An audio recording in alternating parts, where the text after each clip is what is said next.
Hello. Good evening. Hello, everyone. Good evening. Welcome to our live presentations. My name is Larisa, and I'm a teacher at the International IELTS Preparation School, Period Global. Last Saturday, my lovely colleague gave you a tutorial on IELTS speaking test in general. And today we're going to talk about IELTS speaking part 2 in more detail. In the IELTS speaking part 2 test, you will be given a task card or a cue card on a particular topic. And this will include key points you should talk about, so the so-called scenario. It is usually pretty logical and easy to follow. So this is the typical example of a card.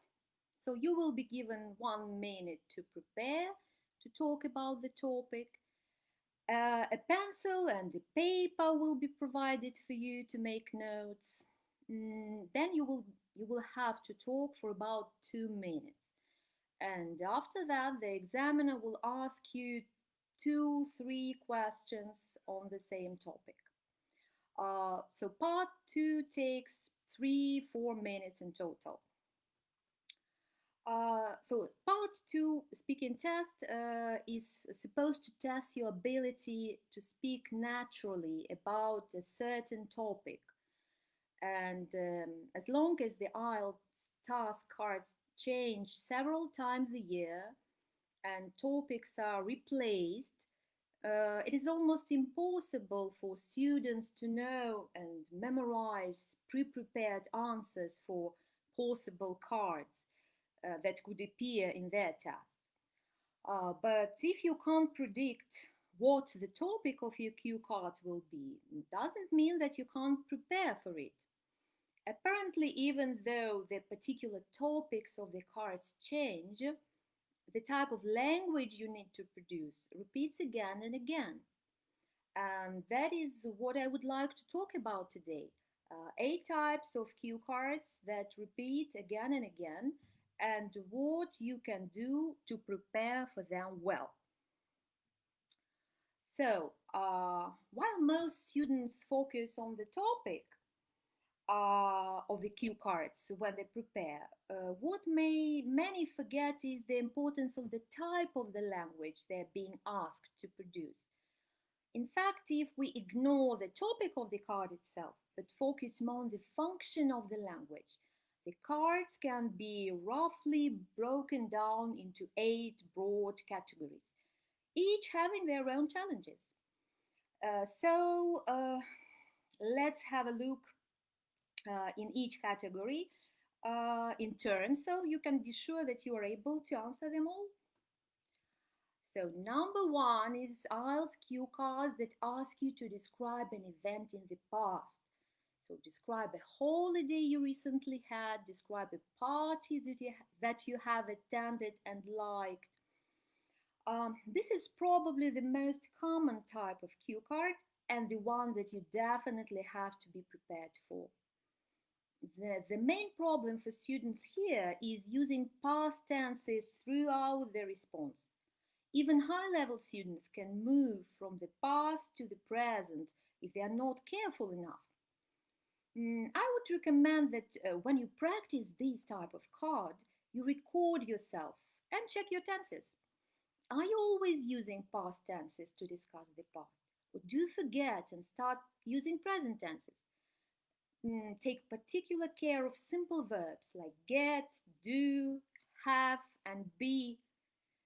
And also remember that the examiner doesn't know you, so it would be a good idea to give some context at the start of your story to make the examiner understand why have you decided to tell about the event and what was going on. This is actually true for all types of cards. For example, for the first card, describe a holiday you recently had. You can say, I would like to talk about a wonderful holiday I went in the south of Brazil just a few months ago. So something like that. So let's move on. IELTS cue cards that ask you to describe a person. So describe a person that you know well. Describe a person who is often in the news. A person who taught you something. Any person. Let's imagine that you are in a restaurant and friends ask you to describe your new neighbor. What would you automatically do? Well, I suppose that after you have told them her age and what she does, you must start listing adjectives to describe her. Like she's outgoing, she's pretty, funny, kind, friendly, and so on. Adjectives are really great to describe a person, and you should definitely use them in the speaking exam. The only problem is that you would need to list a lot of adjectives to speak for 2 minutes. What you would try instead, like every time or every other time you give an adjective to describe a person, try to give a real life example to extend your answer. For example, rather than saying, my new neighbor Anna is really generous, which takes you 3 seconds, you can say, my new neighbor Anna is really generous. Last week we were sitting in her home and talking about cooking, and when I mentioned that I really loved making muffins, she gave me a recipe book for sugar-free cakes, which will take you at least 15 seconds. So top tips here, don't rely too much on adjectives and give examples that will help you describe the person in detail. Okay, so let's move on. Number 3, IELTS cue cards that ask you to describe a habit, something you do. Describe something you do to help you in study, something that you do that helps you to relax, something healthy you enjoy doing. Well, habits are things that you usually do, and therefore cue cards that ask you about habits will require you to answer using mostly the present simple. Although the present simple is often the first tense that we learn, nevertheless, some students have problems with this tense as they often use the present continuous instead. For example, rather than saying sometimes I cook to relax, they will say I'm cooking to relax. If you recognize this problem, be careful. Try to stick to the present simple when you talk about things that are always true or that you do from time to time. Also, it can be sometimes hard to talk about one habit for 2 minutes. Let's imagine that you cook to relax. You can find it really difficult to talk about cooking for 2 minutes. You can talk about what you cook and why you cook, but this is unlikely to last for more than 60 seconds. So, how you can extend your speech when you talk about habits? Well, it would be a good idea to tell the story of how you started the habit, perhaps, or maybe a specific example of you practicing it. For example, a time you were tired after a tough day at work and you cooked a really memorable dish and you had a wonderful dinner with your girlfriend. Obviously, for specific examples, you will switch to the past tenses. So again, be careful to make sure that in this case you stay in the past. And finally, don't be afraid of talking about 2 habits if you run out of things to say about the first. This is always the best and the easiest way to extend. All you have to say is, another thing I do to relax is, or another way to relax for me is, and then add a totally new habit. So, top tips here are use the present simple to describe the habit itself, tell the history of your habit or a specific example in the past to extend your speech, and describe 2 habits if you run out of ideas for the first one. Okay, let's move on. Number 4, IELTS cue cards that ask you to describe an object you own that is important, something you bought recently, a gift you gave or received. Describe an old object which your family has kept for a long time. This is nice. The main problems that candidates face when describing an object is lexis. Not many people have enough vocabulary to be able to describe their favorite shoes or smartphone for more than 60 seconds. We sometimes lack simple words describing shape, color, size, texture of quite ordinary objects like a pencil or a cup of that we use every day. To resolve this issue, you either have to broaden your vocabulary, which is always a good idea, or learn how to talk about the personal meaning an item has for you, which can be much easier than giving a physical description. For the last topic, for example, describe an old object which your family has kept for a long time, let us assume it will be a vase that your family owns.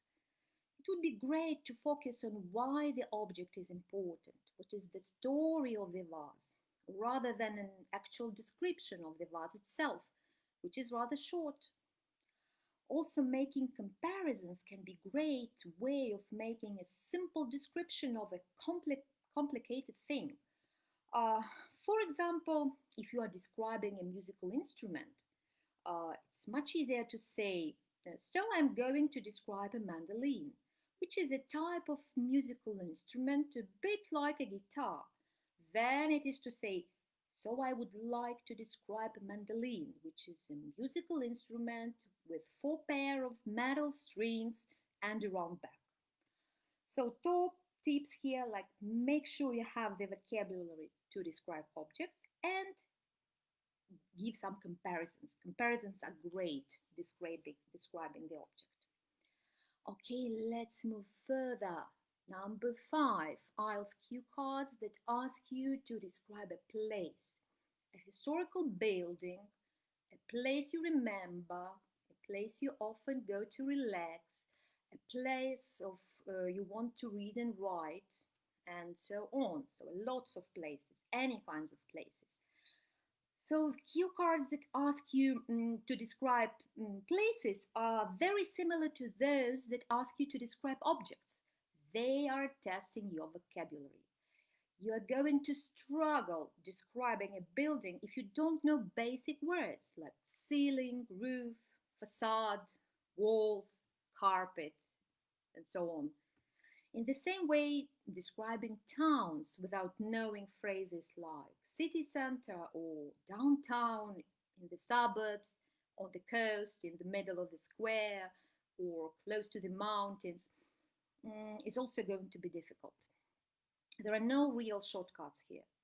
What we do at our vocabulary lessons, so we take some reputable IELTS vocabulary book and scrutinize it and really make sure that we have some good language to describe our local area or a square in the heart of the city center or the place I visited some years ago. And also, planning a question like this is often done best visually rather than making notes. Try doing this, visualizing a building or picturing your dream home or a park you go to relax. Picture the place for about 15 seconds or so and try to remember the main points. So, top points here is make sure that you have enough lexis and try to visualize the place. It really helps sometimes. Okay, we are moving further. So this is the same. Number 6, cue cards that ask you to describe a hypothetical desire. To describe a new public building you would like to visit. Describe a film recommended by a friend you would like to watch. Talk about a new public facility in your hometown you would like to visit. So this would like can be confusing sometimes. So these types of cue cards can confuse weaker students. Like this question is not asking you what you like doing, that is something that you already do, but what you would like to do. That is something you dream about doing in the future. It means that you have never tried but would like to one day. In other words, this type of card is testing to see if you can talk hypothetically, which can be hard. Some students often struggle to fill the 2 minutes when they are given a hypothetical card because they are talking about an experience they have not had yet, which is much harder than talking about a true memory. To help you extend your talk, you could use a plan like this. So, first, react to the question. Have you thought about this before? Why and why not? For example, I've always wanted to learn how to cook. So then give the reason. Why have you chosen the thing you will discuss? Sometimes I feel like inviting my friends and making my own dinner to impress them. I'd like to cook some soup, a main course, and a cake. And evaluate, that is, how realistic is it that you will actually do this thing one day. So I think I could sign up for a cooking class in summer when the lockdown is over. So the top tips here are recognize that the card is asking you to describe an experience you have never had. Extend your speech using the 3 steps above. And again, talk about 2 ideas if you need to fill more time. That is a second skill that you would like to learn, for example, hairdressing. The grammar for this is connected to conditional type 2 if clauses, so be sure to practice them in advance. Okay, number 7, IELTS cue cards that ask you to describe a favorite thing, like a favorite book, a favorite movie, a favorite animal, clothes, weather, food, anything, favorite anything. The main problem with favorite thing card is coming up with your favorite book or film on the spot. So take some time to think in advance what it might be. So make the list of your favorites. Also, this is the only card where telling the truth is not always the best idea. The plots of some films or some books are much easier to describe than others. For example, I really love the film Pulp Fiction, but I don't think that I could summarize the plot easily in 2 minutes. Now, on the other hand, I absolutely hate the film Titanic, but it's pretty easy to summarize as long as you know the words iceberg, ship, and love.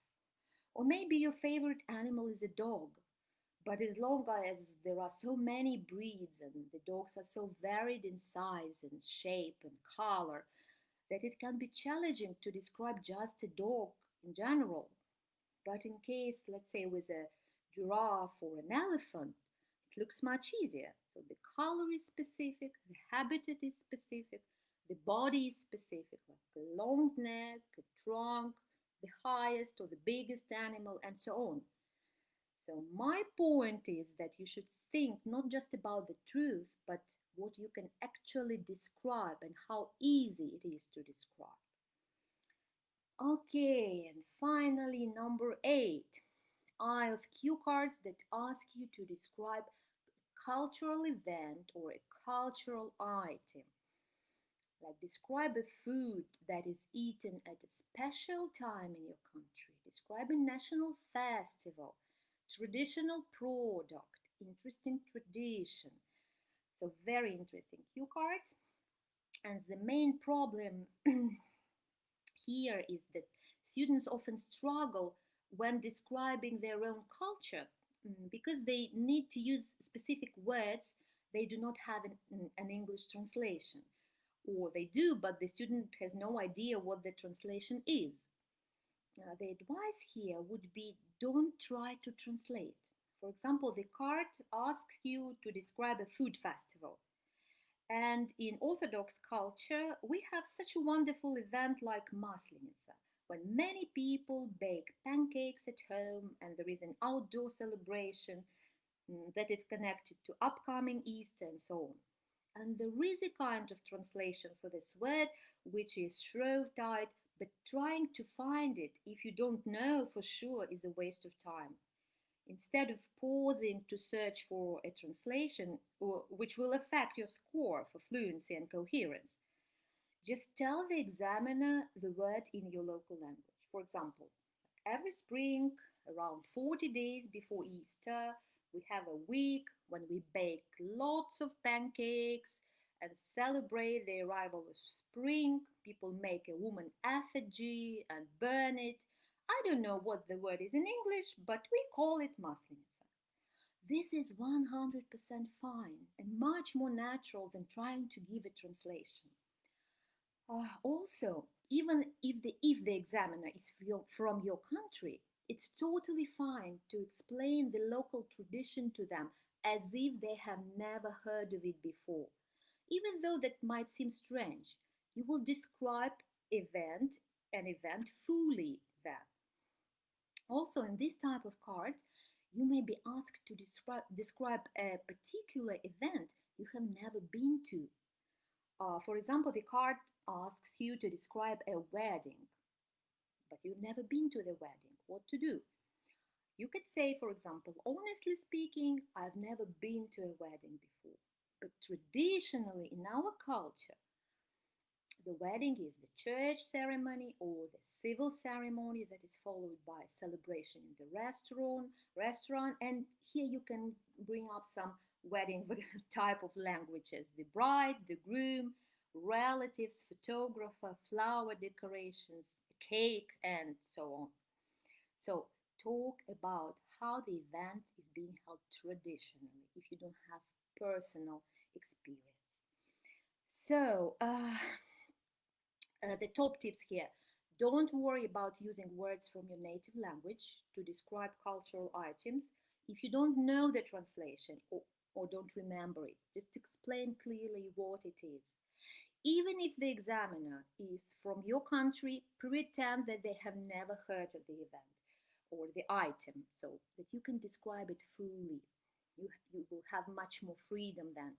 If you don't have a personal experience, tell how the event is being held traditionally in your culture. So, and now we have basically covered everything we were supposed to, and I would like to finish this presentation with a well-known quotation by Mark Twain that is closely connected to IELTS speaking test. Like, it usually takes me more than 3 weeks to prepare a good impromptu speech. Luckily, we usually do have time to prepare our impromptu speech, so don't be shy to practice. Sign up for our online speaking sessions. You will be able to practice. Our wonderful tutors will do their best to help you, to provide you with some tips, to give you feedback. Here you can see our contacts. We are usually online 24 hours per day. And I wish you good luck. Thank you very much for watching this weekly stream and see you in our classes. Goodbye. Have a nice evening.